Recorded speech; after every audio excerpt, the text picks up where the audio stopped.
Early childhood specialists with the Head Start program, Brett Pulaski and Lucas Speller. Welcome to the show. Thank you. Thanks for having us. Great to have you here. Early childhood specialists, what does that mean? Are you guys like, are you hands-on with kids? So we focus on child development, and we are a home visiting program. So we work with families from prenatal all the way up until they're 3 years old. We're considered a school readiness program, but we focus a lot on child development and parent-child interaction and family well-being. We've had Head Start, I think, since the late 60s, but early Head Start is a fairly newer iteration of that. What does it mean, early Head Start, as opposed to Head Start? So early Head Start, I was more so with that. It's just we're focusing more with like you had said, prenatal to kids up to ages of 3, and trying to kind of prepare them for like the classroom setting is how I would describe it. You're actually going into people's homes? Yes, that's actually part of it. So we actually will go into the homes of families on our caseload. We're there for about an hour and a half. That's about once a week. And we just bring in different activities to kind of help them with their development. So early with regular Head Start, it's more like a classroom kind of situation? Mm-hmm. Yeah. A traditional preschool? Yes. So yeah, the Head Start is like a preschool. There are early Head Start programs that are on site, but ours is a home visiting program. So we have the opportunity to actually go into the home and work with the parent and the child in their natural setting, which is really awesome. It's got to be a lot of people that you want to reach by doing it one-on-one. Is there a limit to how many families you can work with in early Head Start? Yeah. So we actually, the max that we have at the moment is 11 families on our caseload. Yeah. I mean, it's for each of. I mean, how many are there of us all together? Do you know? I think that like so we're funded through the federal government for like 165 slots between the counties, and so there's a wait list once those slots are filled to get into the program. Yeah, and you're Jackson, Lenawee, Hillsdale, Yeah. so you're covering all. And we have a lot of Head Start classrooms in the 3 counties. Yes. How many do you know? I don't know total Head Start classrooms. I'm not sure of that myself.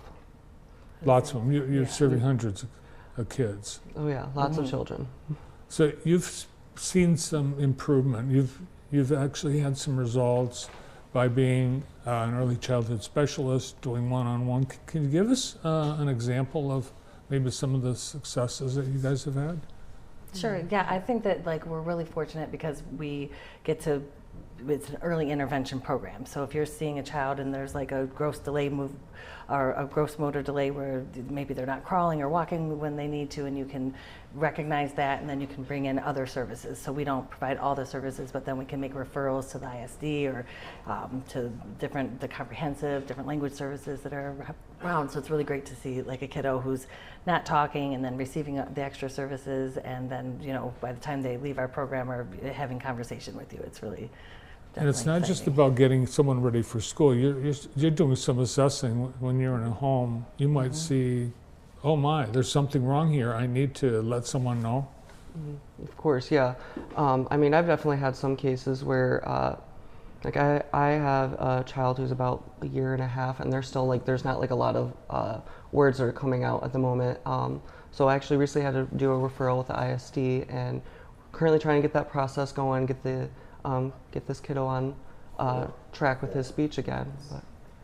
Are you guys helping develop parents into being teachers at home? Yeah, so our curriculum is we're a parents as teachers program. So we know that the caregiver is the the child's best teacher. So we can come in and provide the opportunities and the different activities, but when the parent and the child are interacting, that's when they're going to learn the most, because they're paying attention to the person who matters the most to them in the world. So that's a great opportunity to kind of get to be in the home, have the parent interact with the child, and you're really fostering their connection as well, which is really great. And then we also work on like a lot of family well-being, since we're in the home, and if families need to have access to other services in the community, then we can sort of be a link there for them as well. So you mentioned the 1.5-year-old you encountered that wasn't being verbal yet. So Yeah. you're looking for developmental delays. That's part of your training. Yes, yes, it is part of our training just to see if there's anything that is, whether they may not be at they may not be where most children should be like at that for their age range. So trying to get them the support they would need to get back on track. And there's other resources that you're able to connect these families with. Like what? What kinds of things are you able to help with? Yeah, so we provide sort of referrals to the ISD so they can do speech and OT and PT depending on what the delay is for the kiddo. We also work with the health department early on. We have a relationship with Lifeways and Comprehensive and some of the other service providers that work with language or gross motor or fine motor skills. Lucas, the folks at Community Action Agency said they were excited that they now have 2 male early childhood specialists doing this work. What's the different perspective or influence on the families that you serve by being male? Oh, I mean, for me, going in, I know like personally I have a lot of worry that there's going to be a bias kind of towards me of like, you know, he's a male. What is he going to know when it comes to child development or talking with a mother and like what's going on with like prenatal stuff. But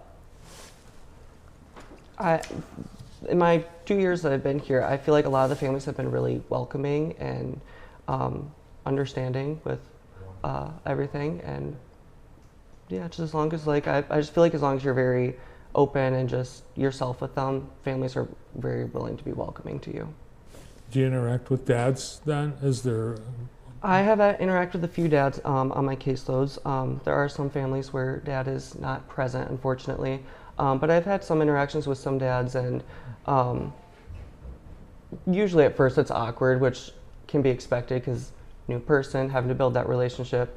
But usually after we build that, like it's every time I'm there, I'm going, hey, what's up, Dad? How are things going? Asking about like what he may be doing with the kids, like specifically like them one-on-one, if they have any rituals, anything like that. Sounds like there's probably a lot more families that would love to be able to use this service, but there's only so many. If someone wants to get on that list or talk to you about getting some help, there's some ways to reach out and get in touch with you. Absolutely, yes. We're definitely looking to have more families join, and we have opportunities coming up that they could get into the program pretty quickly. So great to have you here. definitely Thanks for all you're doing encouraged to for apply. the families in the Tri-County area. Awesome. Thank you. Thank you. Thanks for having us. You bet. These two are early childhood specialists, the Head Start program, Early Head Start from the Community Action Agency, Brett Pulaski and Lucas Speller.